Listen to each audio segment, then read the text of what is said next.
All right, so here are the practice problems that were on your note sheet. So we'll go through it in class 2.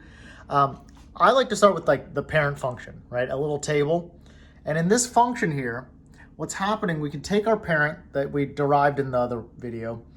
And since there's this plus 3 here, we're going to take away all 3 from the x's. So it's like kind of like a minus. So from these x's, we're going to take away 3. It's always the opposite with x.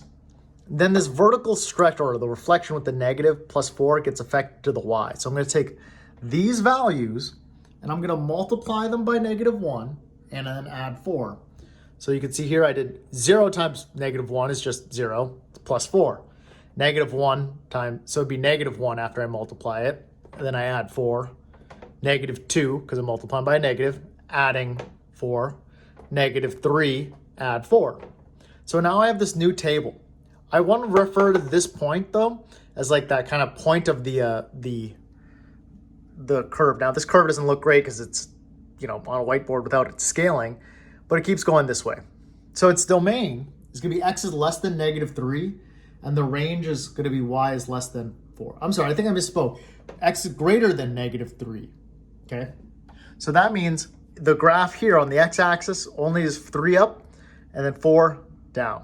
Okay, it looks like it's kind of flattening out, but it keeps getting bigger. Okay, it gave us a graph on the next problem. Whoa, here's my computer. And so I know it's a square root function.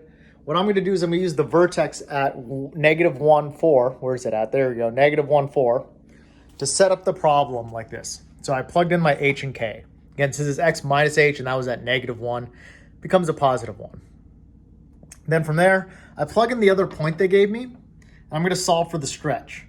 So I take the square root of 1, which is just 1, so that's just a. And then here, a minus 4, add 2. 2 is a. Here's my final answer. Here's my face.